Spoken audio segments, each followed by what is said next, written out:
Isang mapagpalayang umaga sa ating lahat. Ako si Dato Farouk Ampatuan at ngayong umaga ating tatalakayin ang mga literatura at manunulat sa Rehiyon 6 o Kanlurang Visayas. Kaya't simulan na natin. Ang Rehiyon 6 o Kanlurang Visayas ay binubuo ng mga lalawigang Aklan, Antique, Capiz, Guimaras, Iloilo at Negros Occidental. 30 bahagdan o 30% ng teritoryong ito ay nasasakupan ng lalawigan ng Negros Occidental. Ang Kanlurang Visayas ay itinuturing na pook kung saan unang nanirahan ang mga Malay at dito sa rehiyong ito nanirahan ang 10 dato buhat sa Borneo.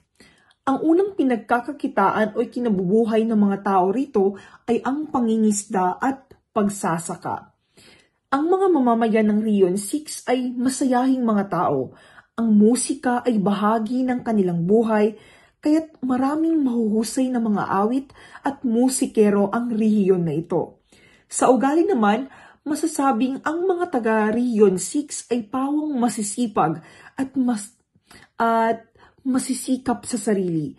Hindi palaasa sa kanilang mga kapwa at handa nilang lisanin ang kanilang tahanan upang humanap lamang ng magandang kapalaran sa ibang lugar.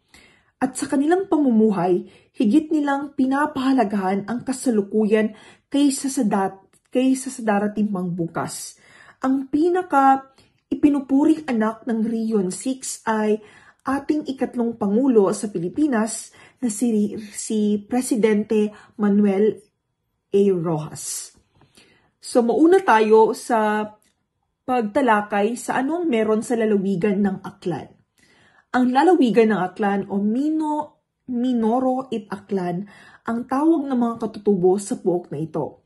Ang mga unang Kastilang nakarating sa pook na ito ay nahirapan sa pagbigkas, kaya Aklan na lamang ang kanilang itinawag sa pook na ito. Tandaan natin na ang Aklan ay nanggaling sa salitang Mindoro at Aklan, kaya't ang mga Kastila nahirapan silang banggitin ito kaya pinalitan nito ng Aklan.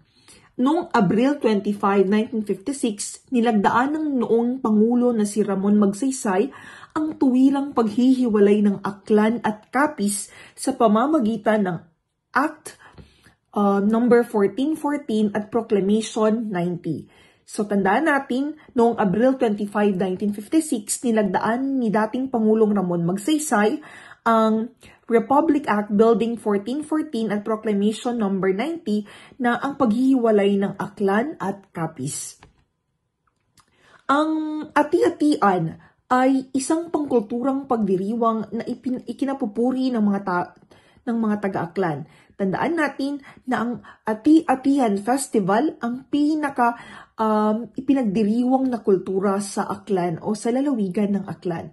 Ang mga naninirahan dito ay pawang mga Aklanon o 3 dialekto ang kanilang binabanggit o sinasambit. Ito ay Aklanon, Tagalog at Hiligaynon.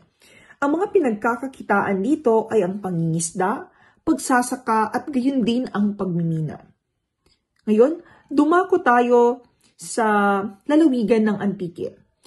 Sa lalawigan ng Antique, ang pangalan ng lalawigan ay galing sa salitang Hartik na ang kaulugan ay malaking langgam. Si Dato Sumakwel ang nagbigay ng pangalan ng Hantik matapos makakita ito ng isang uri ng langgam na tinatawag na hantik-hantik. Ang Antique ay isang maliit na lupain lamang na bumubuo ng kanlurang bahagi ng Panay.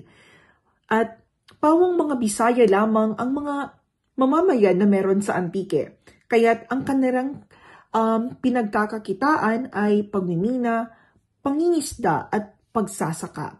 Ang mga dialekto dito ay Kinaray, Hiligaynon at Tagalog. Ito ay parehas lamang sa mga taga-Aklan. At ang binayaran o isa sa mga kultura nila ay ito ay idinara o tuwing ika-29 ng Desyembre taon-taon na ang pagdiriwang ito ay sa pagdating ng mga dato buhat sa Borneo. Ang tawag dito sa pagdiriwang na ito ay tinatawag na binayaran. Ayan, dumako naman tayo sa pangatlong lalawigan. Ito ay lalawigan ng Capiz. Ang pangalan naman ng lalawigang ito ay nagmula sa salitang kapid na nangangahulugang kambal. Ang salitang Capiz daw ay nabanggit ng mabait na pinuno na habang nagsasalaysay ng isang mahalagang pangyayaring naganap ay nasabi niya ang Capiz sa halip na kapid. Kaya pinangalan ito sa lalawigan ng Capiz. Mga Bisaya rito ang mga tao. Ang mga tao at kanilang unang dialekto ay Hiligaynon at Tagalog. Ang halaran ay isang pangkulturang pagdiriwang sa Capiz na idinaraos tuwing unang linggo ng Oktubre. Ipinagdiriwang ito bilang paggunita sa mga pagpapalitan ng mga handog ng mga datong dumating buhat sa Borneo at mga katutubong Pilipino bilang alaala ng kanilang pagkakaibigan at magandang kalooban. At tandaan natin na dito isinilang sa Capiz si dating Pangulong Manuel A. Roxas, pangatlong Pangulo ng Pilipinas. At dumako naman tayo sa lalawigan ng Guimaras. Ang Guimaras ay naging isang lalawigang sa pagtutulungan ni na Senador Rodolfo Quezon at kinatawang Fermin Carab Jr. noong taong 1966. Ang lalawigang ito ay matatagpuan sa pagitan ng Isla ng Panay at Negros. Ang paggawa sa mga pabrika, pagtotroso at industriyang turismo ang unang pinagkakakitaan ng mga tao sa Guimaras. At dumako naman tayo sa lalawigan ng Iloilo.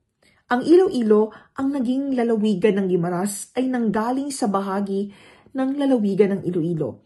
Ang dating tawag sa lalawigan ito ay Irong-Irong, na walang magkapagsabi kung saan ito nanggaling. Pero base sa geografiya ng Iloilo, kaya ito tinawag na Iloilo dahil ang geographic location ng Iloilo ay parang hilong.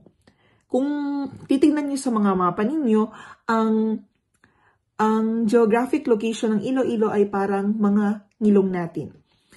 Ilan sa mga pinagmamalaki sa Iloilo ay ang Anhawahan Beach, ang lumang simbahan ng Bayang Miagao, ang lugar na unang pinagdaungan ng 10 dato noong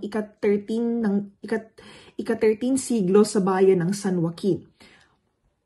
Tandaan din natin na isang may pagmamalaking anak ng Iloilo ay si Graciano Lopez Haina. Isa itong manunulat, magaling na orador at isa sa aktibong propagandista noong panahon ng Kastila. At tandaan natin, ang Dinagyang Festival ng Iloilo. Ito ay pinagdiriwang tuwing sumasapit ang ika-4 na linggo ng Enero taon-taon. Ipinagdiriwang ito dahil kay Santo Niño, at tandaan natin na ang dinagyan ay ang pagsigaw ng halabira. At ang huling lalawigan na meron sa Rehiyon 6 o Kanlurang Visayas ay ang Negros Occidental. Nung una, ang Pook ngayon ay kilala sa tawag na Negros Occidental ay tinatawag na Buglas. Tandaan natin, Buglas ang tawag sa Negros Occidental noon. Ito ay bahagi ng Iloilo at sa panahon ng pananakop ng Espanyol, ang lugar ay tinawag nilang Negros dahil dito unang tumira ang mga Negritos. Kaya Negros ang tawag sa Negros Occidental. Ang pangunahing produkto ng Negros Occidental ay asukal at ang lungsod ng Bacolod ang tinaguriang sugar bowl capital ng Pilipinas. Pangunahing kinabubuhay ng mga tao dito sa Negros Occidental ay ang industriya ng asukal. Narito ang pinakamalaking paggawaan ng asukal sa Pilipinas. Ito ang Victoria Milling Company. Kung pangkultura naman ang pagdiriwang dito o pag-uusapan, ang Mascara Festival ang meron naman sa Negros Occidental. Kung merong Dinagyang Festival ang Iloilo, meron namang Mascara Festival ang Negros Occidental. Ito ay sineselebrate tuwing araw ng linggo sa petsang Oktubre 19. Ito ay pinagsamang mas o ibig sabihin ay madami at ang ibig sabihin naman ng kara ay maskara. Duma